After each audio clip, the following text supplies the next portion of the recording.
Salam, selamat pagi saudara yang terkasih di dalam Tuhan kita Yesus Kristus. Untuk mendengarkan sapaan teduh kita pada hari ini, terlebih dahulu kita bersatu dalam doa. Terima kasih ya Tuhan untuk segala kebaikan dan kemurahan-Mu yang tetap masih menyertai dan menemani kehidupan kami. Tuhan, kami sungguh rindu mendengarkan kebenaran firman-Mu. Kiranya Roh Kudus Tuhan membantu kami untuk boleh mengerti apa yang menjadi kehendak-Mu bagi kami. Ini doa kami Bapa. Di dalam nama anak-Mu Yesus Kristus kami datang berdoa dan bersyukur selalu. Amin.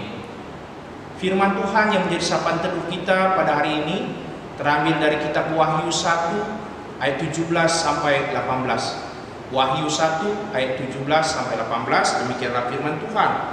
Ketika aku melihat Dia, tersungkurlah aku di depan kakinya, sama seperti orang yang mati. Tetapi Ia meletakkan tangan kanannya di atasku lalu berkata, "Jangan takut, aku adalah yang awal dan yang akhir dan yang hidup. Aku telah mati, namun lihatlah aku hidup sampai selama-lamanya, dan aku memegang segala kunci maut dan kerajaan maut." Saudara yang terkasih di dalam Tuhan kita Yesus Kristus, dalam nats bacaan kita hari ini adalah bagian dari penglihatan Yohanes di Pulau Patmos. Suatu kali Yohanes dikuasai oleh Roh Tuhan dan melihat seseorang yang berbicara kepadanya. Ia adalah yang awal dan yang akhir. Ia adalah yang hidup selama-lamanya. Dan ia juga yang memegang kunci maut dan kerajaan maut. Saudara yang terkasih di dalam Yesus Kristus, dalam nats ini, ia itu adalah Yesus sendiri yang memperkenalkan dirinya sebagai Alfa dan Omega, yaitu yang hidup kekal selama-lamanya. Alfa dan Omega sebagaimana huruf pertama dalam abjad Yunani yang sering dipakai sebagai simbol dari yang pertama dan yang terakhir. Nabi Yesaya juga pernah menggunakan ungkapan yang mirip untuk menunjukkan kesempurnaan dalam totalitas Allah, yakni menggunakan istilah yang terdahulu dan yang terkemudian. Dalam ayat yang kita baca dikatakan juga bahwa Yesus sudah mati, tetapi Ia masih kembali. Yesus hidup selama-lamanya. Ia memegang kunci maut dan kerajaan maut.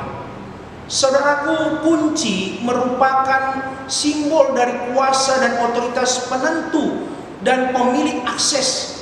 Jadi kalau dikatakan bahwa Kristus memegang kunci maut, maka itu berarti saat kematian dan kehidupan setiap orang itu ada di dalam kuasa Kristus. Ini sering dihubungkan dengan masa penghakiman. Juga bahwa Allah berkuasa dan memiliki kehendak untuk menentukan mana orang-orang berdosa dan yang melakukan kejahatan, mana orang-orang yang dihukum, serta mana juga orang-orang percaya dan setia melakukan kehendak Tuhan dan memperoleh kehidupan kekal. Saudaraku, perkataan Yesus tersebut diawali dengan sebuah perintah, jangan takut. Ini merupakan sapaan kepada setiap jemaat yang memberikan jaminan ketenangan dan memberikan kekuatan agar tetap tegar dan bertekun dalam setiap penderitaan dan perjuangannya. Allah Sang Alfa dan Omega di dalam Kristus akan menyelamatkan orang-orang yang setia sampai akhir meskipun mereka menderita selama hidupnya. Pada waktu itu Kekaisaran Romawi mewajibkan seluruh kekuasaannya termasuk orang Kristen untuk menyembah dan mempersembahkan korban kepada kaisar-kaisar yang menganggap diri mereka sebagai dewa, dan orang-orang yang menolak akan dianggap sebagai pengkhianat dan dihukum mati. Saudaraku, penglihatan yang dialami oleh Yohanes ini kiranya menjadi penguatan bagi kita dalam menjalani setiap perjuangan iman selama hidup di dunia ini. Kita tidak dapat menghindar dari yang namanya masalah dan pergumulan dan tantangan penderitaan. Kalau saat ini atau suatu-waktu kita mengalami masa sulit, tetapi tetaplah setia mengerjakan panggilan keselamatan di dalam Kristus dan berdirilah teguh dan jangan kita goyah. Terkadang penderitaan dipakai oleh Tuhan agar kita tetap tertuju kepadanya. Saat tidak ada lagi yang disombongkan, ketika tidak ada lagi yang diharapkan, disitulah orang menyadari bahwa tempat satu-satunya untuk dia bisa mengadu dan berharap adalah di dalam Kristus. Saudaraku yang dikasihi oleh Tuhan, ada sebuah kisah seorang yang selamat dari kapal yang karam, yang tak berpenghuni di sebuah pulau. Beberapa waktu ia membangun sebuah pondok untuk tempat tinggalnya. Sebagai orang Kristen, ia berdoa dengan sungguh-sungguh agar dia bisa diselamatkan, sambil ia mengawasi kapal yang mau menolongnya. Suatu ketika ia kembali dari mencari makan di tengah hutan, ia terkejut karena mendapati pondok tempat dia tinggal terbakar. Semua barang-barang yang miliki habis semua terbakar. Bencana besar menimpanya. Sudah kapalnya karam, dia membangun pondok terbakar. Ia sangat sedih dan kecewa karena tidak ada satupun yang ia miliki lagi. Tetapi apa yang kelihatannya buruk ternyata itu mendatangkan kebaikan bagi orang tersebut.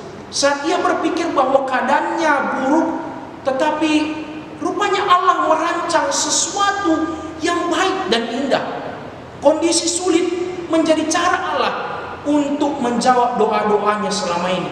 Keesokan harinya, rupanya datanglah kapal yang menolongnya.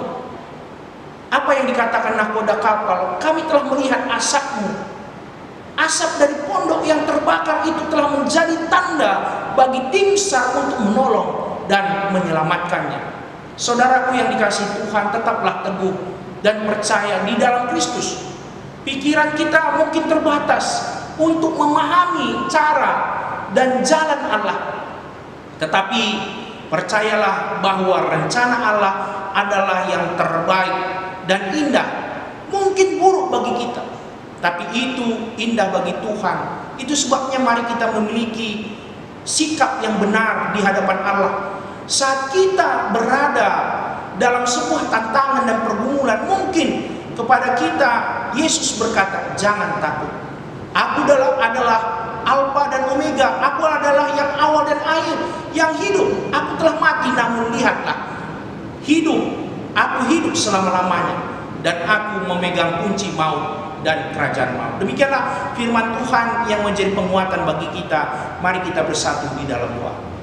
Bapa surga, kami sungguh bersyukur ya Tuhan untuk kebenaran firman-Mu yang sudah mengingatkan kepada kami di dalam setiap pergumulan, di dalam setiap penderitaan, di dalam setiap masalah yang kami hadapi. Kami yakin dan percaya Bapa bahwa Allah itu adalah Alfa dan Omega, yang awal dan yang akhir. Allah adalah penguasa di dalam seluruh kehidupan kami. Oleh karena itu Bapak, kuatkan iman kami untuk tetap percaya dan berpengharapan kepada Tuhan saja.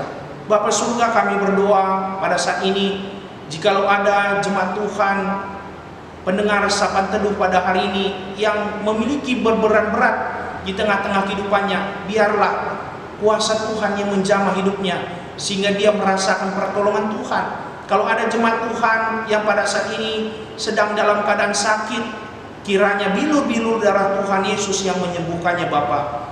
Bapa surga, kami berdoa untuk seluruh pendengar sapaan teduh dimanapun berada Bapa. Kiranya kasih dan penyertaan Tuhan yang tetap menyertai kehidupannya. Secara khusus kami berdoa ya Tuhan untuk jemaat Tuhan di GBKP Pondok Gede Bapa. Seluruh para pelayan Tuhan, pendeta, pertua diaken, emeritus, dan seluruh pengurus kategorial, Tuhan memberkati untuk tetap bersinergi bersama-sama di dalam mewujudkan yaitu program-program di tengah-tengah gereja Pondok Gede ini semua dapat berjalan dengan baik. Bapa surga, ini doa kami ya Tuhan.